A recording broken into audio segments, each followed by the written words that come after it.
Boa tarde, galerinha. Hoje eu postei as orientações do que é para cada grupo fazer.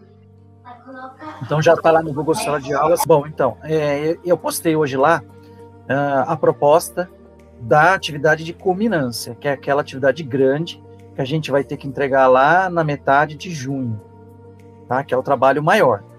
Além desse trabalho, a gente vai fazer mais algumas atividades bem simples, igual aquela que vocês fizeram no final do bimestre passado, de teste. Aí tem a gincana nossa, que a gente vai fazer, e as 5 perguntinhas por grupo. Tem que enviar para participar da gincana. Mas o trabalho principal é aquele que eu descrevi lá no... Eu e o Tony, a gente descreveu lá no Google Sala de Aula. Então são 10 temas, cada grupo tem o seu tema. Se você não lembra qual é o seu grupo, no comecinho da atividade está escrito lá. A gente colocou o passo a passo do que é para fazer. É lógico que vai ter gente que vai ter dúvida. O que é importante? Vocês entrarem em contato com os amigos de vocês,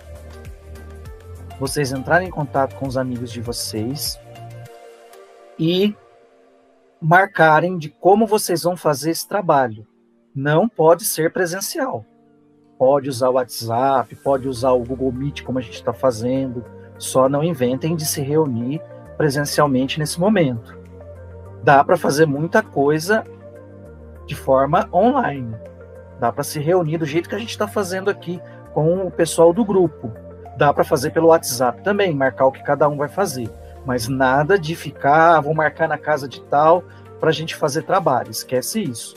Então precisa olhar lá no Google Sala de Aula, ver o que tem lá, ver se entende o que é para fazer no trabalho. Ele não é um trabalho simples, como a gente falou naquele vídeo de apresentação.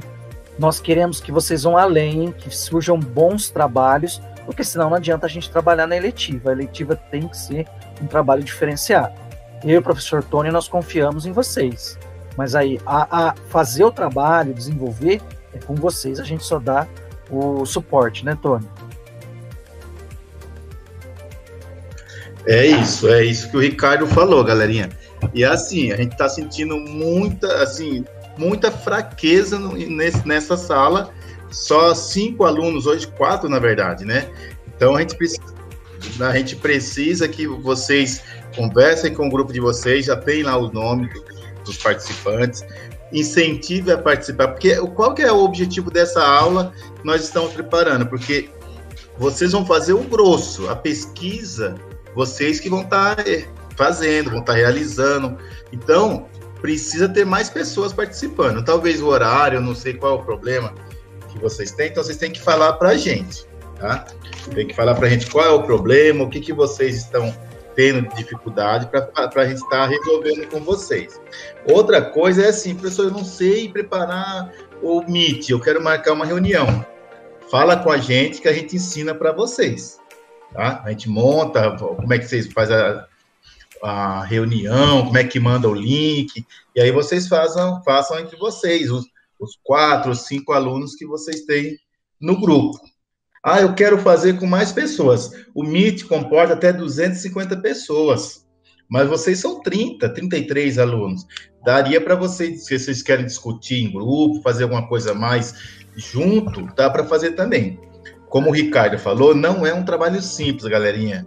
É um trabalho que vai demandar muito compromisso, muita dedicação de vocês, muita pesquisa, para que vocês possam fazer um trabalho, porque assim, é o nosso trabalho, não é o trabalho do professor Tony, o trabalho do professor Ricardo, é o trabalho da turma C, do 8º C.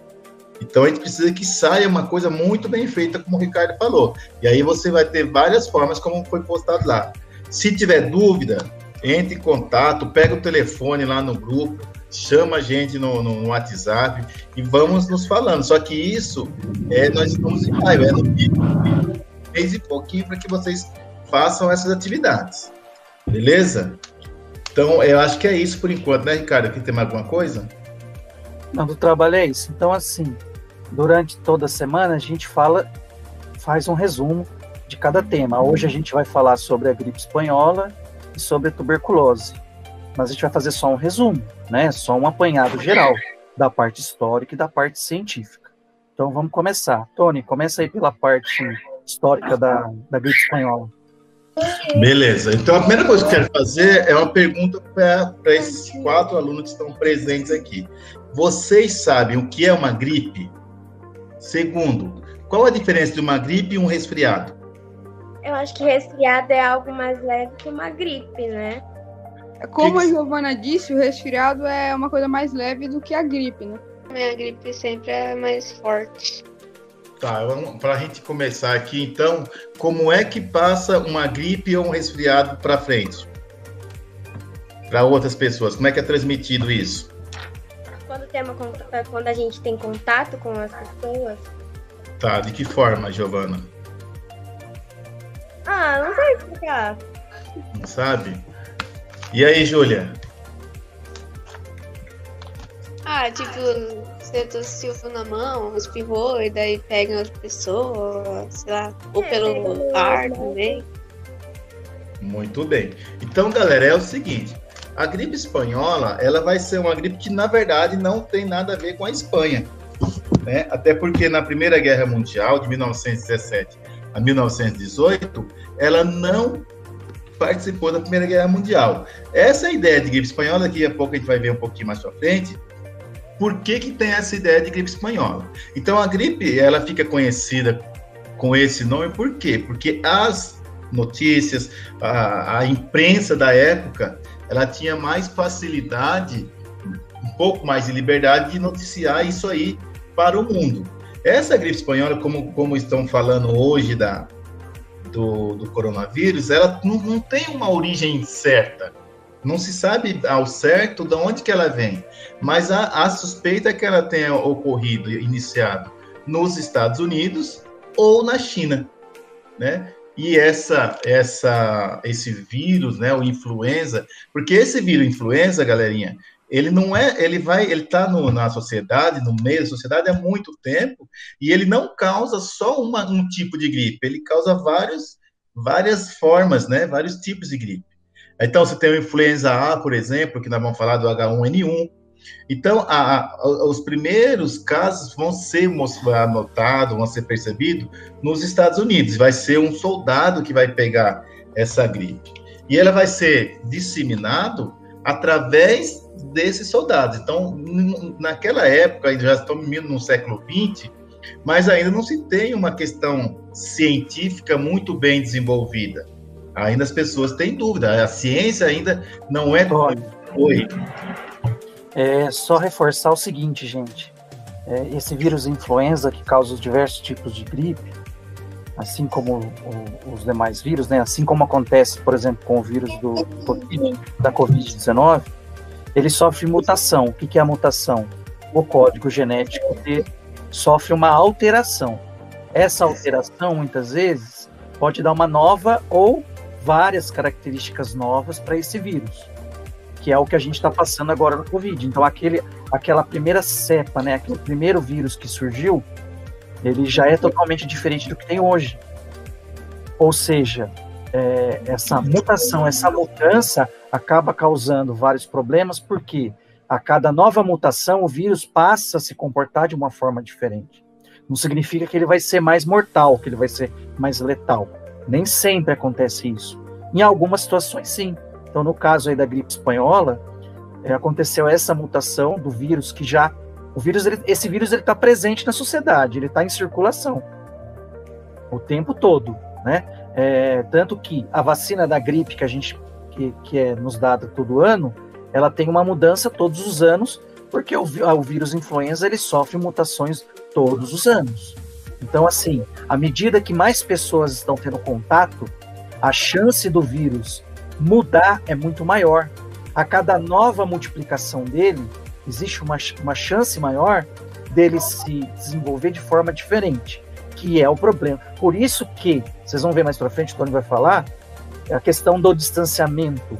Por que ele é tão importante? Porque uma vez que você bloqueia, uma vez que você evita que o vírus fique se multiplicando, ele vai ter uma barreira natural. Ele não vai se multiplicar e se dividir de formas diferentes. Ele continua tendo o mesmo nome, mas ele continua ele continua surgindo características novas.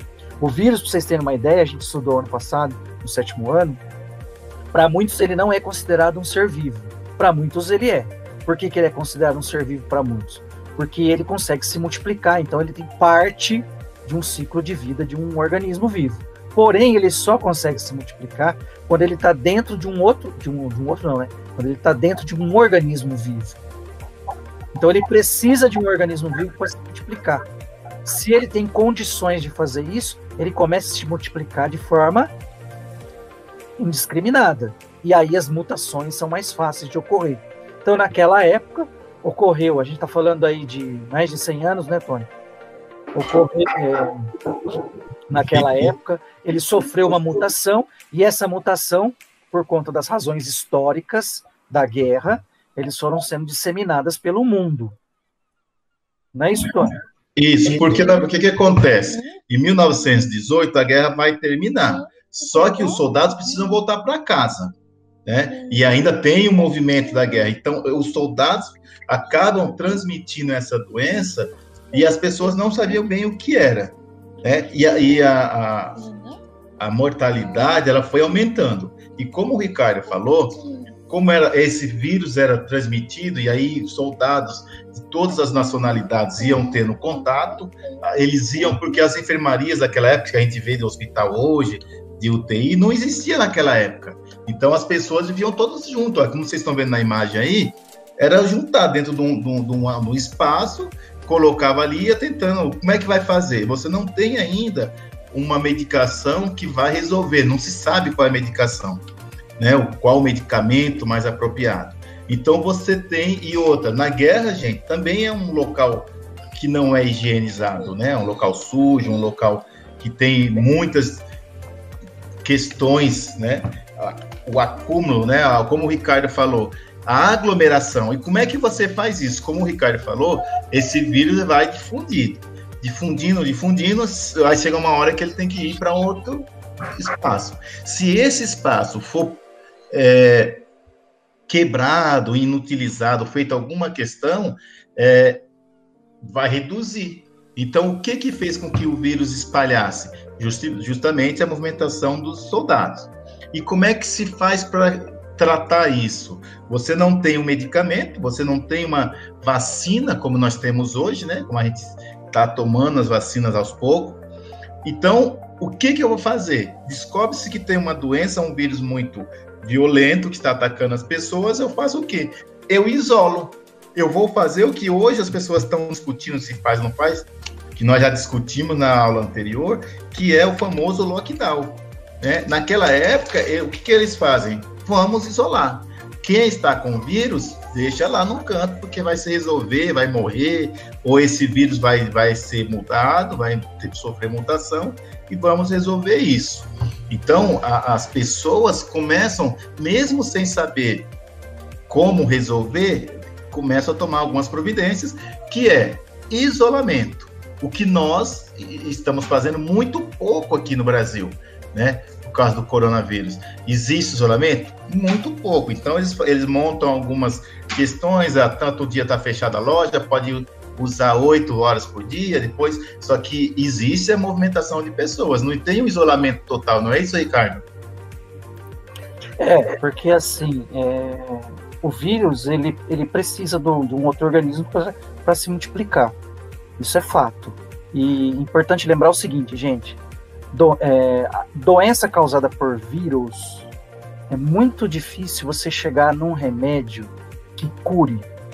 Tanto que 99% das doenças causadas por vírus, ela não tem um medicamento que vai lá e mata.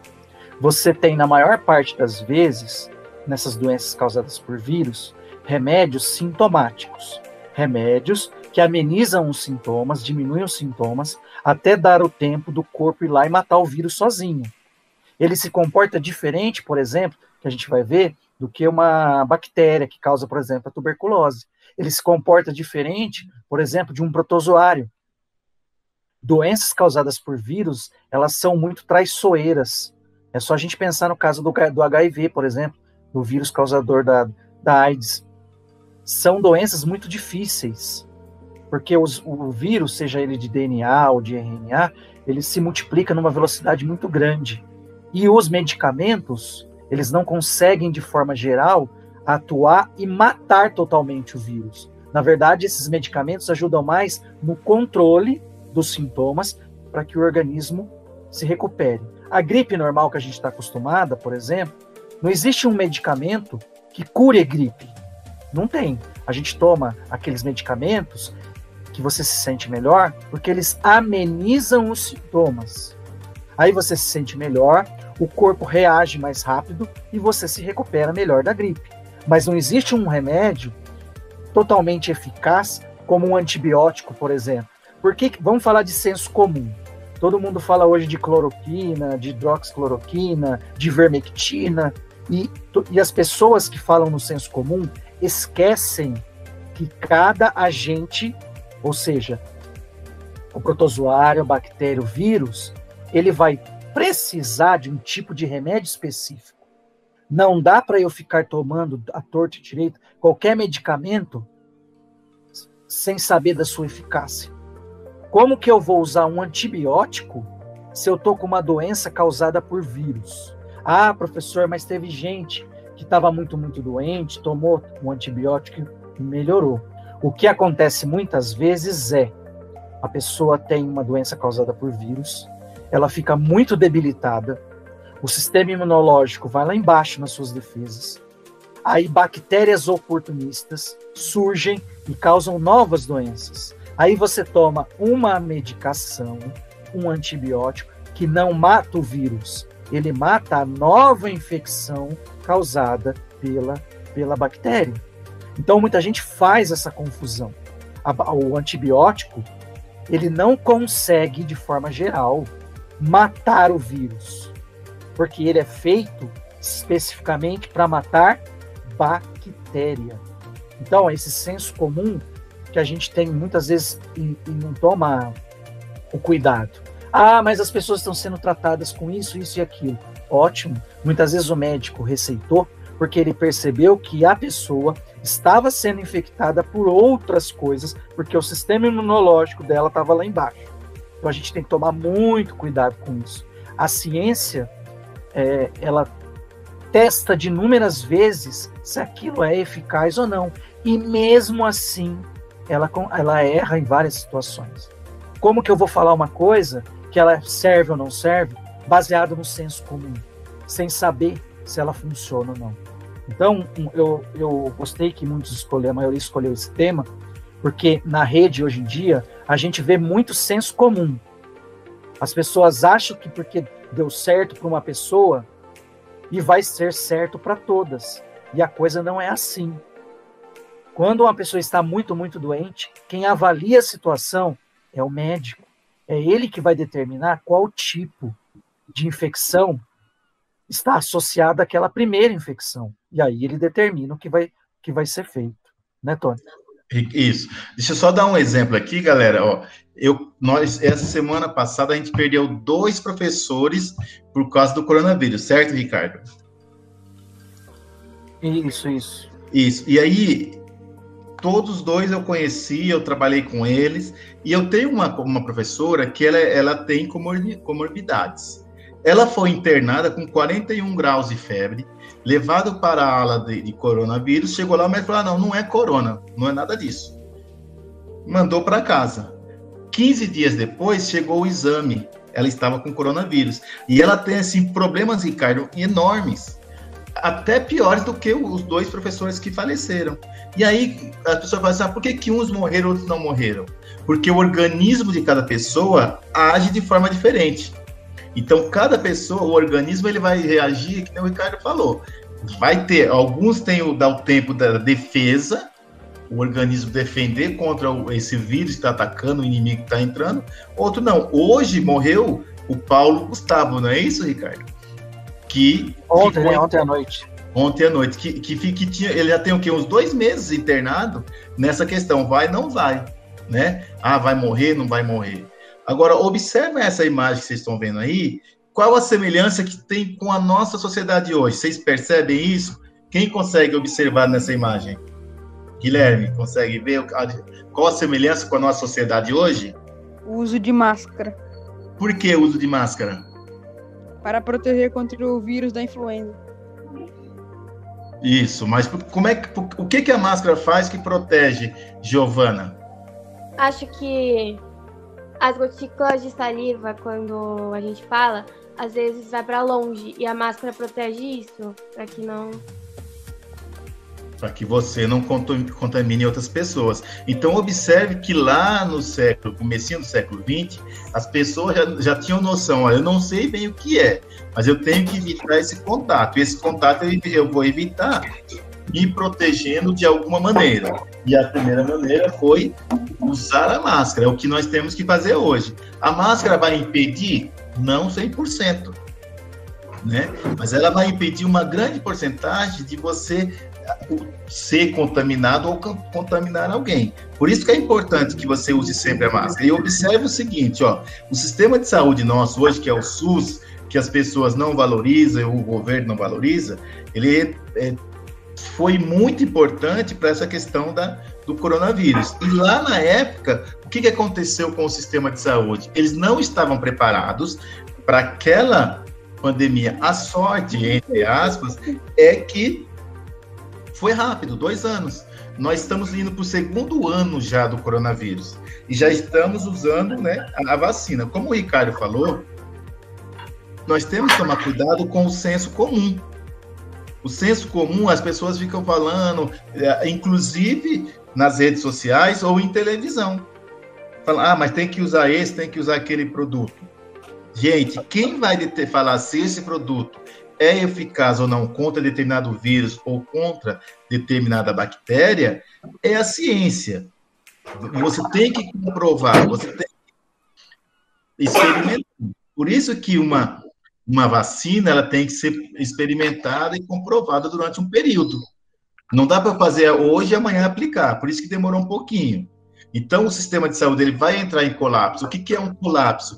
Não tem o que fazer. Então, os hospitais, as UTIs todas lotadas, que nem nós tivemos, abril foi o pior mês para coronavírus, e começamos maio ruim, que ontem teve 1.300 pessoas, 3.200 pessoas mortas, isso no Brasil todo.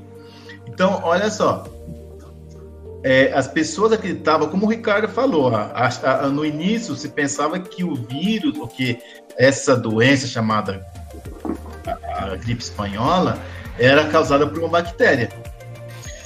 Aí eles testaram muitos medicamentos e perceberam que esse medicamento não funcionava. Então, se esse medicamento feito para a bactéria não funcionava, eles percebem que é provavelmente um vírus, não uma bactéria. E aí, como eu falei no começo, por que então a chamada gripe espanhola? Porque é na Espanha que vai ser difundida a ideia dessa pandemia, desse vírus que se espalha e que mata muitas pessoas. Por quê? Porque os jornais da época vão noticiar. Porque, por exemplo, nos Estados Unidos foi proibido se falar disso. Não podia se divulgar, não podia falar, porque para não alarmar as pessoas. Aí depois vão descobrindo que esse vírus realmente causou uma grande pandemia, uma grande doença, um número muito alto de pessoas contaminadas. Olha lá, quais foram os sintomas dessa gripe? Então, olha lá, dores musculares nas articulações, dor de cabeça, insônia, febre. Vão observando que a gripe espanhola tem alguma similaridade com o nosso Covid-19, esse vírus que vem alastrando o mundo. Cansaço excessivo, a dificuldade de respirar que nós temos hoje, as pessoas são entubadas porque não conseguem respirar. Sensação de falta de ar, a inflamação na garganta, né, a laringe, a faringe, a traqueia, o estômago, ou seja, fala, Ricardo. De maneira geral, né, a gripe espanhola, assim como as outras gripes, e assim como os resfriados que são causados por outros tipos de vírus que são doenças consideradas que atacam o sistema pulmonar, elas têm assim um conjunto de sintomas muito parecidos. Se vocês olharem aí, são sintomas de uma gripe normal. Por quê? Porque o vírus é o mesmo, né? Muita gente já teve muita gripe forte, acredito em vocês, que às vezes fica de cama, dura lá 3, 4 dias de cama, às vezes 7 dias, fica muito mal e depois se recupera porque o organismo começa a conseguir se defender. Mas são doenças que atacam o sistema respiratório, né, e causam essa dificuldade do organismo em trocar gás carbônico e oxigênio, né? As células, elas precisam do oxigênio para produzir energia. Então pense no seguinte, se o meu corpo não consegue levar o oxigênio para dentro das células, todo o resto do organismo está prejudicado. Então, assim, são sintomas, não são sintomas específicos, são sintomas de várias doenças que a gente conhece e que são doenças que atacam principalmente o sistema respiratório, né? O pulmão, não só o pulmão, todos os órgãos que fazem parte do sistema respiratório. Ricardo, Oi.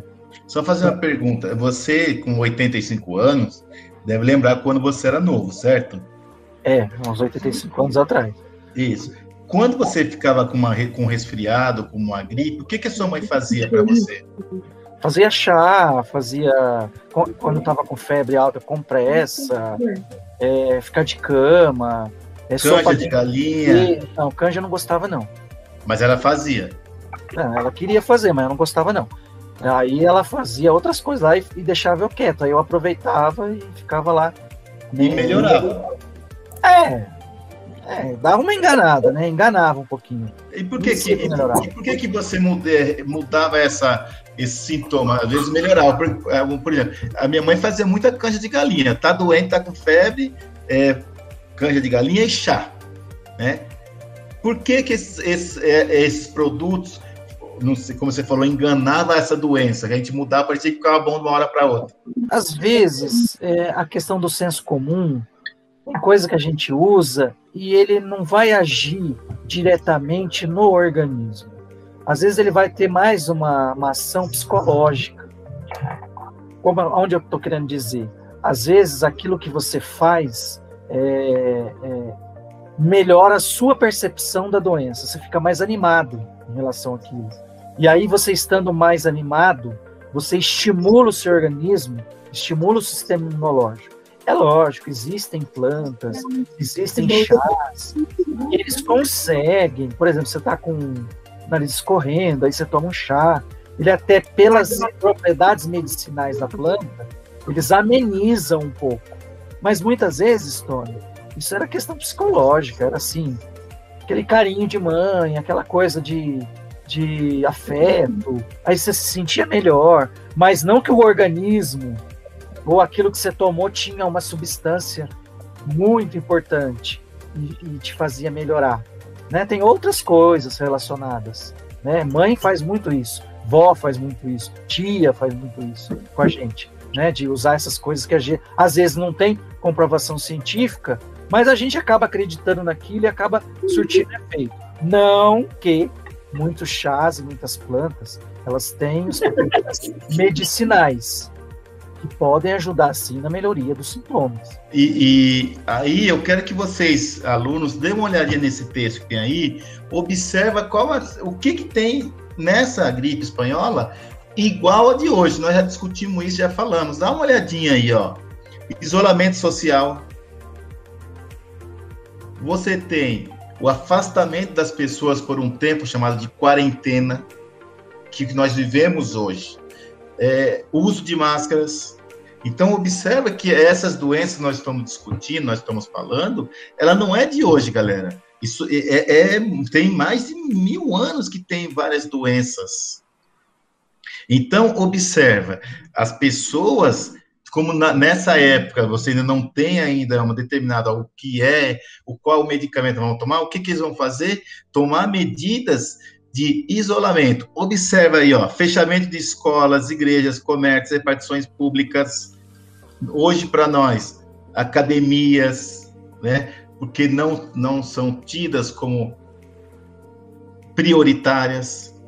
Então, observa, galera, que as medidas de controles das doenças, até nós chegarmos onde nós vamos chegar, que é o coronavírus, praticamente as mesmas. Então, a forma de controle, e aí começa a surgir os medicamentos. Começa a surgir o quê? O nosso corpo, ele começa a controlar, a perceber os sinais, e aí o corpo, como o Ricardo falou, vai implantar uma defesa, né?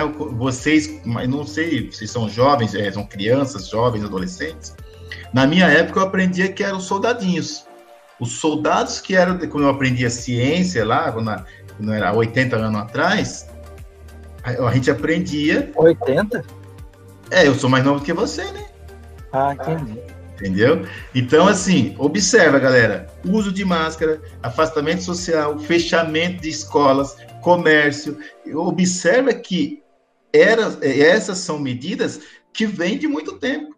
Inclusive, lá, quando a gente falou da peste negra, né, Ricardo? Que se isolou. Isso. Né? Galera, vocês entenderam sobre a gripe espanhola? A gente fez só um resumão, tá? Ela é causada pelo vírus influenza.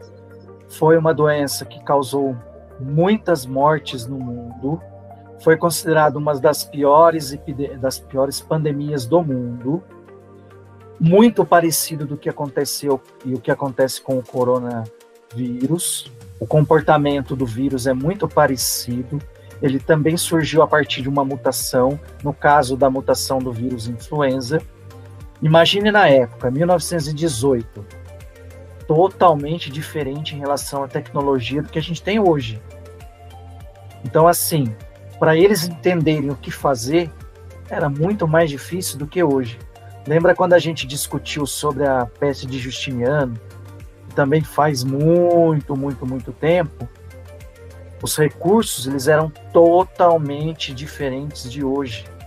Ou seja, imagine essa sociedade tão diferente, como que ela entrou em colapso naquela época. Se hoje que a gente já tem todo um estudo científico, imagine naquela época.